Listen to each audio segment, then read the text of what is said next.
Today I'm very lucky to be interviewing M.R. Sellers, the author of the Rowan Gant series. Mr. Sellers, thank you so much for agreeing to do this interview. Can you tell our listeners a little bit about yourself? Oh, I'm just your average guy who likes to brew beer and split wood and hang out with my wife and daughter. And I occasionally have these terrible nightmares and I put them down on paper and people pay for them. Hey, you can't beat that, right? Absolutely. How many books have you written in all? Oh, let me see that I admit to. There are currently 11 books out, 11 novels that Mhm. I've written, 10 in the Rowan Gant investigation series, one in the Constance Mandalay series. And I've got a couple of short stories and novelette length stories in some anthologies. And then there's a bunch of other writing that I like to, just pretend I didn't do. Don't we all?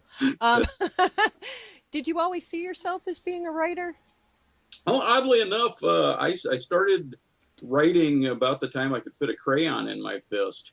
But I was your typical kid. I mean, I was fascinated by the written word. My father used to sit me on his lap and read the newspaper to me when I was very young, and I was fascinated that you could get all this information from those little chicken scratches on the page. So I wanted to learn how to read and write as soon as possible, and I did. But quite honestly, being your typical kid, there was a period of time when I wanted to be an astronaut and I wanted to be a veterinarian. And I don't think I ever wanted to be a fireman, but I think I wanted to be a policeman at one point in time.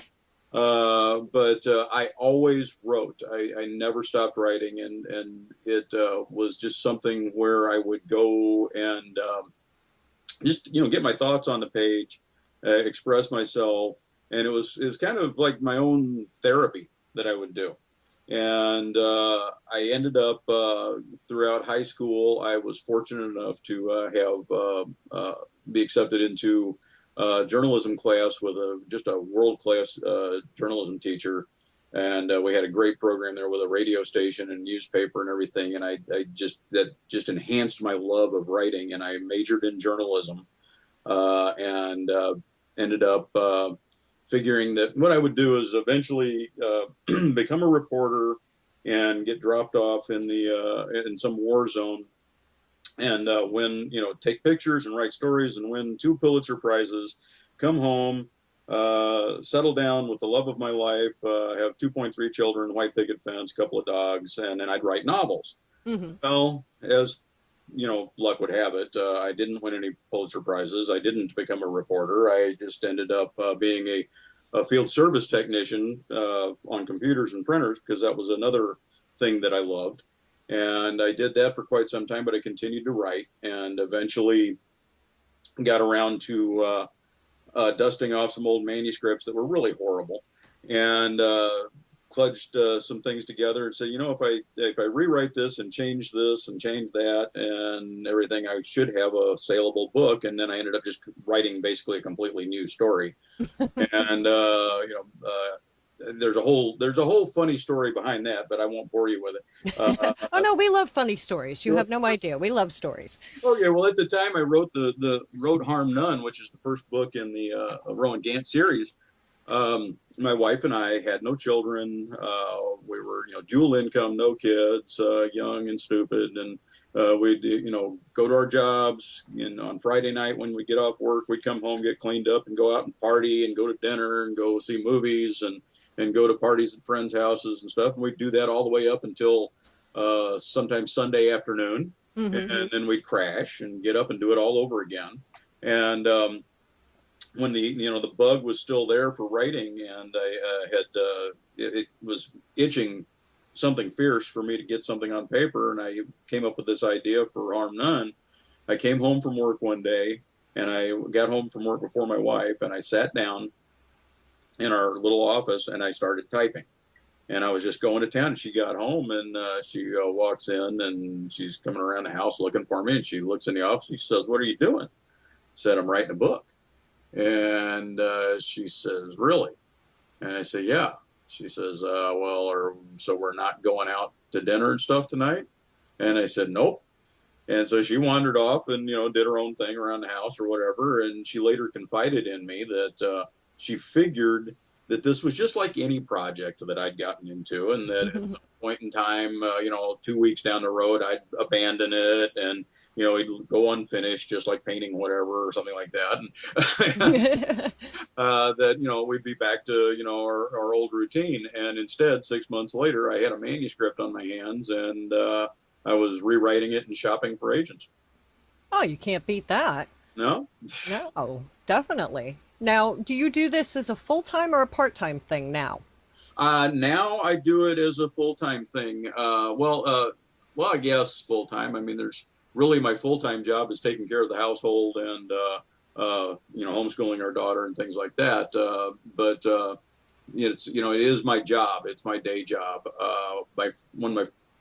When I started writing, my first 5 novels were written while I still had a 60-hour-a-week technician job. And whenever I would get a gig and need to go to a festival or a convention or bookstores or something like that, I would have to use my vacation time. And then once my vacation time was used up, I'd be using my sick time, and then I'd be actually taking comp time if I had it, or just taking days off without pay in order to go to some of these events. Unfortunately, my boss was pretty understanding about that at the time. But it was, back in those were the days when if I had a gig like in Tennessee or something, I live in St. Louis. If I had a gig in Tennessee, we'd get off work on Friday, and my wife and I would load the daughter up in the car, and we'd throw some bags in there, and we'd drive all night or whatever to get to where I'm going. It's almost like being a roadie in a band. Exactly. And in fact, I believe it was the fourth book in the series, The Law of Three, was actually written almost exclusively on the road. Oh, Uh, wow. my wife had a old Honda Odyssey van, and we'd pile in that, and sometimes a friend would come along or whatever, and they'd share the driving because sometimes we'd have to go, several hundred miles. And I would sit in the back with our daughter and my laptop, and I'd write while on the road. So I did a lot of writing like that. Wow. Now, talking about the series, the Rowan Grant series, can you give a little insight into the main character and what the themes of the books are? The main character, Rowan Gant, is your average, everyday computer consultant, has his own company. He's married to a gorgeous, redheaded Irish American woman named Felicity. And she's sort of patterned after my wife, although my wife's not Irish American, but she's a beautiful redhead. And we, when we first meet Rowan, he's getting ready to meet up with his best friend, who is a homicide detective for the St. Louis Metropolitan Police Department. As it happens, my best friend and best man at my wedding and everything is a cop in the St. Louis Metropolitan Police Department. So Well, that made research a little easier. it made it a lot easier. So Rowan is just your average everyday guy who happens to be a witch, and so he his friend actually comes over because they've got a murder investigation where they actually found some bizarre symbology at the screen, at the scene, not the screen, at the scene of the crime, and their expert on the force that they've called in is telling him, "Oh, this is satanic," and this sort of thing, and his friend actually remembers that he's seen a pentacle hanging around Rowan's neck. And so he thinks, well, I know my buddy's not evil, so I need to come and talk to him. I know he's not a Satan, Satan worshiper or anything like that. And so he actually comes to Rowan and asks him if he can decipher some of this stuff. And Rowan schools him on what Satanism really is and on Wicca and this sort of thing. And he looks at the crime scene photos. And as it turns out, the victim was a friend and former student of Rowan's. Oh. And bang, pow, Rowan ends up involved in the investigation. And the thing about the RGI series is that I did, in order to make it saleable to people other than just the pagan community, I had to take things a little over the top, and make and I didn't go way far over the top, but I made magic work a little easier. Yeah. I made some psychic abilities work a little easier. So Rowan actually, and it's discussed in there that he's an unusual witch, and that for some reason the veil is very thin for him, Hmm. and the dead talk to him, Oh, and so he ends up having these bizarre nightmares and episodes where the dead or the victims will talk to him. So basically, this first book, if I figured it was the only book that I'd ever write and get published if I got it. So it was fairly standalone, although I left it open ended. And when it finally took off, and the publisher started asking me for another book, I had to hurry up and write. Say, well, I got ideas. I'll write another Rowan Gant book. hmm. And so basically, he is the unofficial witch of the St. Louis Major Case Squad, and he helps solve very bizarre serial murders, serial crime type cases that usually have an occult overtone of some sort. That's amazing. I have to check out this set because I was honest with you. I was like I had never heard of you. I was like, and I'm looking through all your books and stuff, and I'm going, how did I never hear of this? I'm You telling you, I'm one know. of the best kept secrets out there. Well, that's why we're trying to get all the best kept secrets not being secret anymore. I love Um, it. this may sound like a funny question, but why do you write? Why do I write? Because if I don't, I will go crazy. I It, hear that from a it, lot of writers. yes, it's writing. I believe that everybody can be a writer if they want to, Hmm. but there are some of us that can't not be a writer. We have to write something. I don't know if it's just because we have overactive imaginations or we're just a little bit insane, because trust me, we all are. Hmm. Uh, or if it's the love of the language or a combination thereof. But if I'm not writing something, even if I'm not working on a novel or some type of project, I'm spinning some kind of yarn. I'm a professional liar. I can make up all kinds of stuff. And so I'll be writing a blog post, or I'll be writing some kind of lengthy diatribe on Facebook or something. I've got to write all the time. I Hmm. get these thoughts out of my head, and it just so happens that some of them are fictionable in a way that you can make a novel out of them, and people are willing to read it. Exactly. Now, do you ever get writer's block? Well, the writer's block is an interesting term. I share a particular philosophy on that with another writer, a good friend of mine, Alex Bledsoe. Um, writer's block is quite honestly bullshit. It doesn't exist.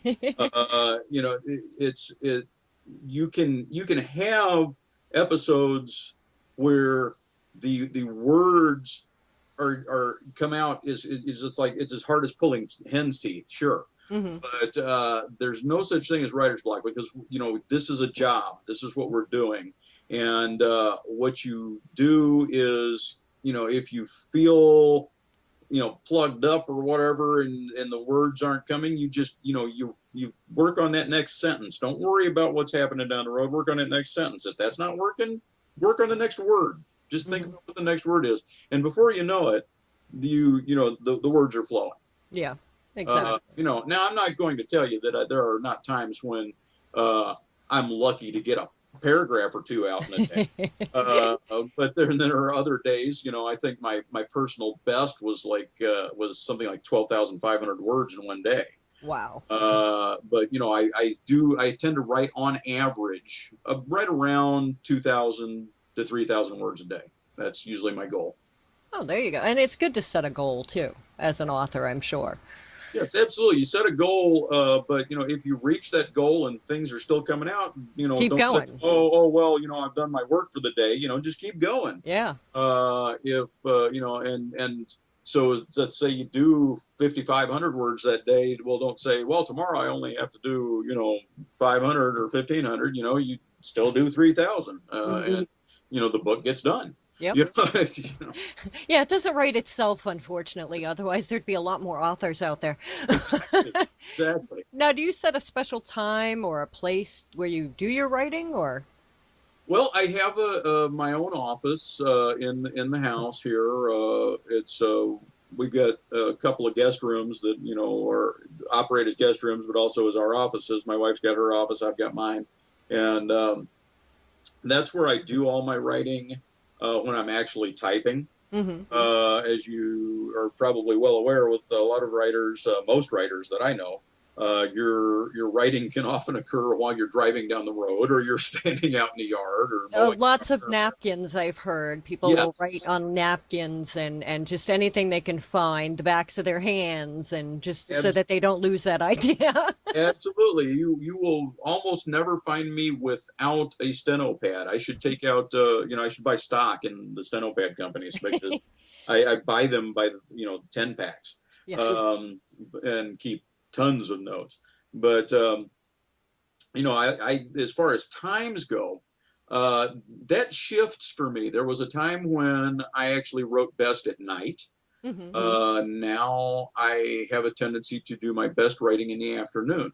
So I'll get a lot of household chores done around, after I get my wife off to work. She still works outside the home, and I'll get her off to work, and she'll, the kids, doing her studies are still asleep because when you homeschool, they have weird schedules. Hmm. And so I'll get the household chores done, and then I'll come in here in my office. I'll sit down with a cup of coffee, open up my document, and go over what I'd written the previous day, and then I just take off from there. And usually write, anywhere from say 11 a.m. noonish till about 4 in the afternoon. Yeah. If I'm on a roll, my wife will come home and dinner's not on the table, and she'll come up here and look for me, and she'll peek in, and she'll see that I'm writing, and she'll go find something else to eat. You know, uh, Yeah, it happens, you have to roll with it. absolutely, and she is incredibly understanding. Well, Incredible, that's good. That's good. It's always helpful when you have family members that are supportive too. absolutely. Now, how much research do you do when you do your writing? Research is my downfall, and I say it's my downfall because I love research. I Hmm. adore research, and that might be a throwback to the journalism days. But I love to research things. I'm fascinated by that. And what I will do is, if I need to know something, first I'll start off. If I have an idea for a novel, I'll kind of jot down a few notes, Hmm. but I'm a seat of your pants kind of author. I write it as I go. I let the story develop. I don't outline it. Yes. I have what I call the murder board, since I write murder mysteries. Hmm. Up on It's a whiteboard up on my wall, and I have my dry erase markers, and I'll make notes all over that. And I'll as I'm going along, if I need to plot some things out for a couple of chapters ahead, I'll do that there. But before I get started, I'll sit down and research those things that I think I need to know. Uh, for instance, there's a 3-book arc in the Rowan Gant series that really centered largely on voodoo and hoodoo. Ooh. And so I had to do an enormous amount of research on that because that wasn't my specialty. I mean, I knew a little bit about it, but I had to do some in depth research. It also dealt with genetics and dealing with identifying someone from DNA evidence. Ah. And so I had to do an enormous amount of research into that. But I will research something, and I'll get all my notes, and I'll put them in a 3-ring binder, and so that I can reference them as I'm writing. But as the story develops, what will happen is I'll hit upon something in the story where it's like, oh, I need to know exactly how this works or something, and I'll say, well, you need to go research that. So I'll go get a book, run to the library, or I'll look some stuff up on the internet, and I'll make sure it's from a good source, not just Yes. a source. But my problem is, instead of just finding out how XYZ works so that I can use that bit of information that I need, I find out how XYZ works, and then I find out how X, Y, Z, and Z work, and then how it became about, and when it was first developed, and I end up knowing way too much about something that I just need a sentence Yeah. for. I'm very similar to that. If I'm looking up something, I end up looking up way too much information. So Yes. it's like, ah. Now, what was the hardest part about writing any of your books? Getting them finished. Quite honestly, there's that that there's a couple of points in books with me.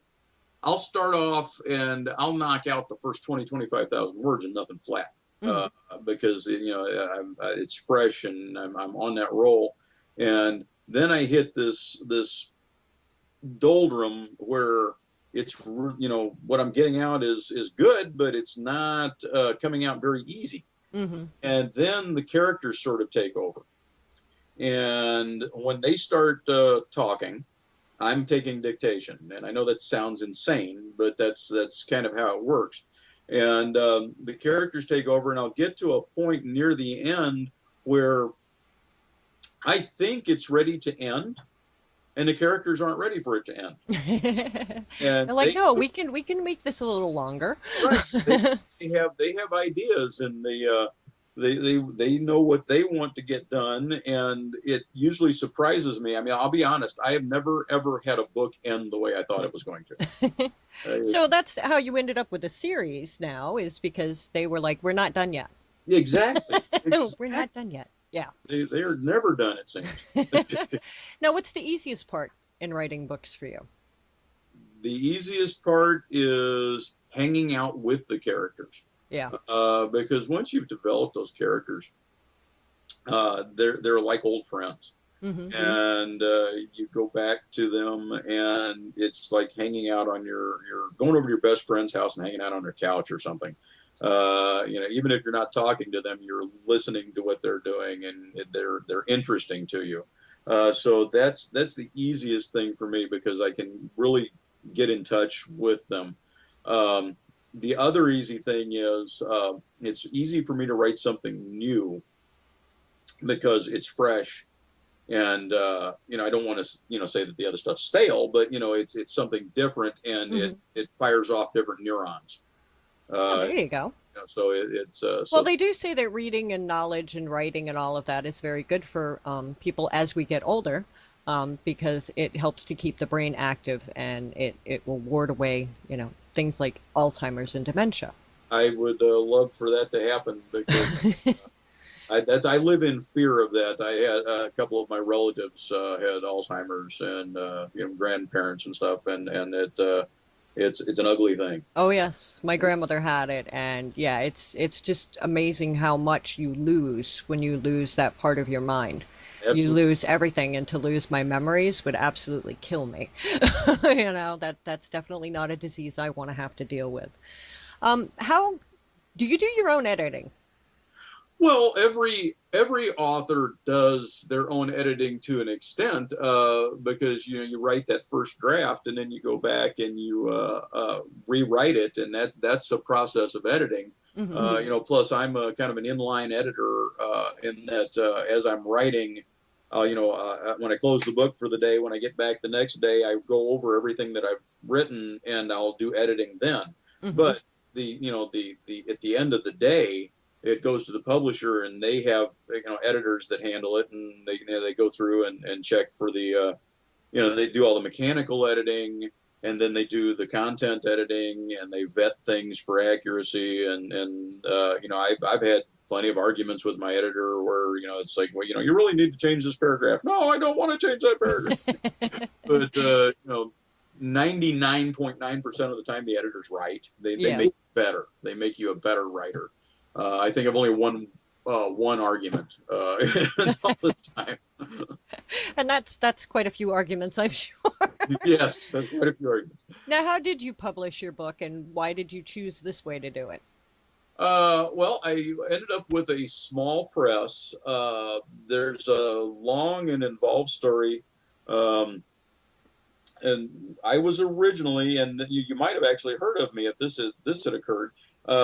They, I had an agent, and my agent landed me with an acquisitions editor at Penguin Putnam, Hmm. and we were discussing the manuscript for Harm None, and actually the idea of a series, and the they loved the book, but, and you always know there's a but, Hmm. but it wasn't up to snuff for them to sell to Hollywood.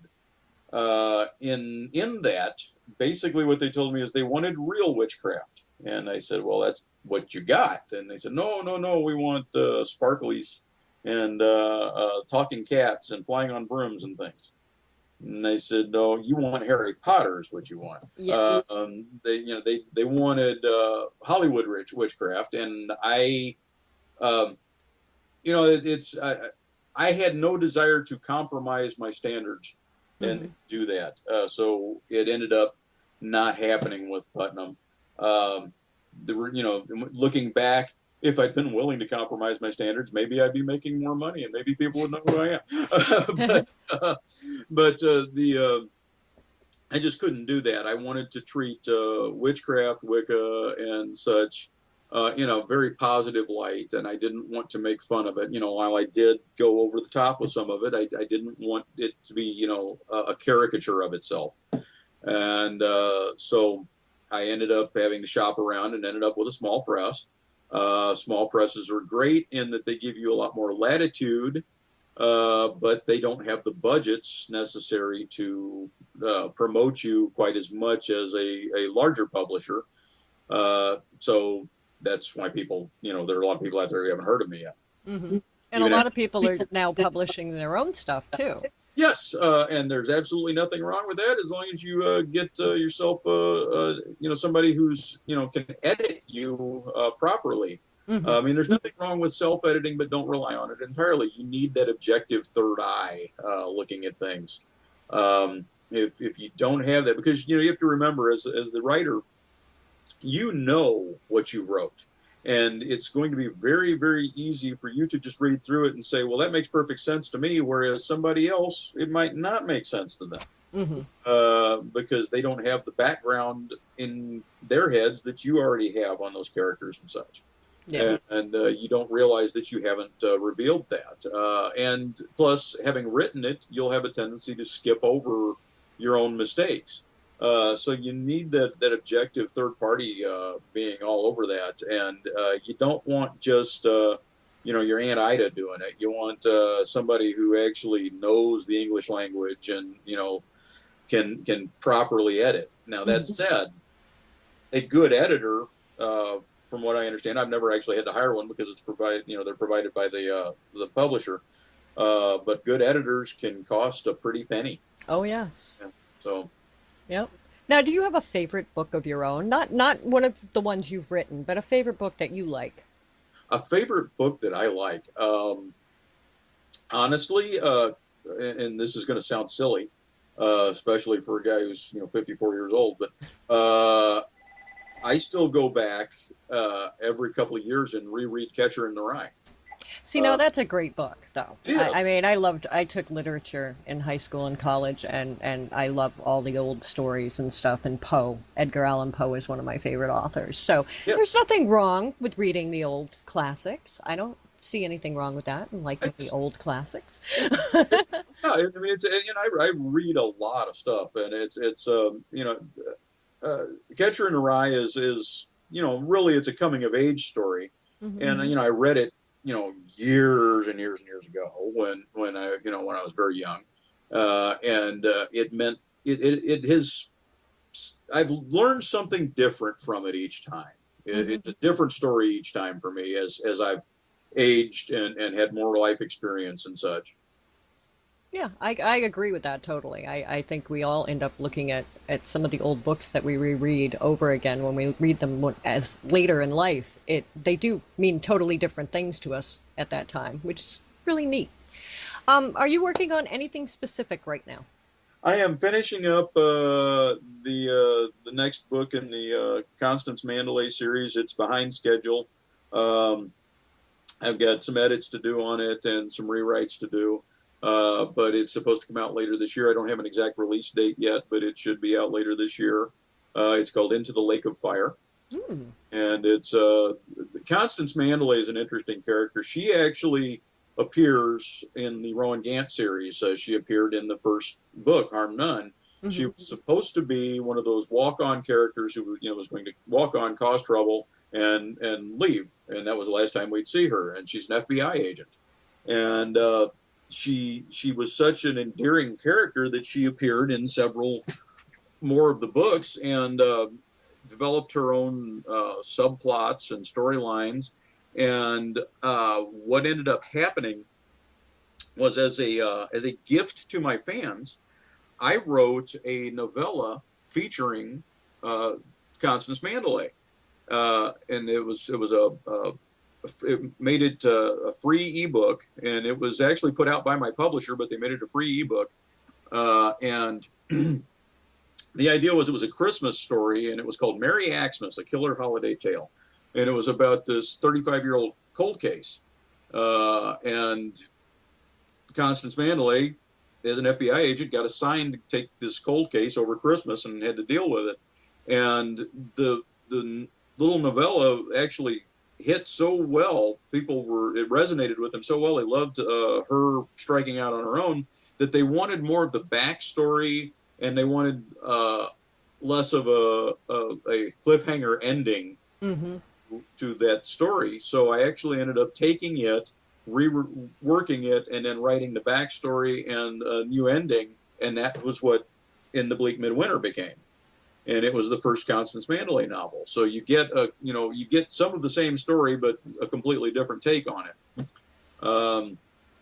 And that it was received so well that I'm writing more Constance Mandelay novels. She decided she wasn't leaving. It wasn't her time to go yet. Exactly. Now, would you have any advice for aspiring writers? For advice for aspiring writers, don't do it. My best advice for aspiring writers is don't give up. If you really and truly want to write, just write, and do it every day, even if it's just the grocery list. But write something every day and continue to learn about your craft and accept criticism gracefully. There's criticism and there's hatchet jobs.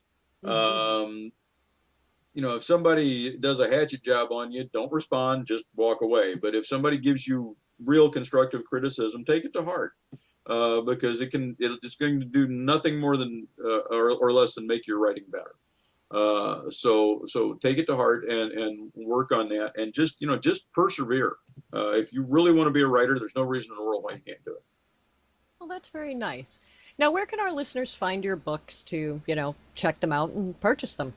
They're in many libraries, many bookstores. I'm kind of catch as catch can in bookstores, because a lot of independents carry me and some of the chain stores carry me, but it really depends on where. I've walked into, when I'm on tour, I've walked into bookstores in cities where I'm several hundred miles away from home, and I've never been to this bookstore before, and I walk in and there I am on an end cap. And I can go into a bookstore here in St. Louis and they say, "You're nowhere to be found."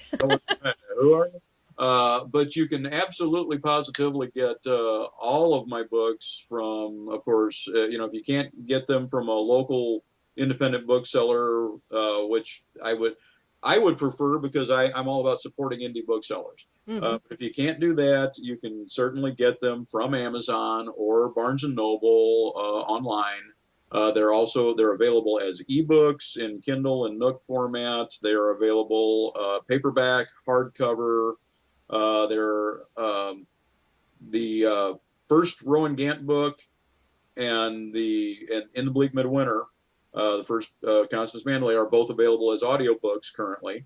Nice. And the actor who did the Hum Nun audiobook is going to be working on doing the rest of the series as audiobooks as well. Oh, that's amazing. That is amazing. Well, I want to thank you so much, Mr. Sellers, for coming on here and letting us get a glimpse into your world. Thank you very much for having me. I really enjoyed it. And stay tuned, everyone. We'll be right back.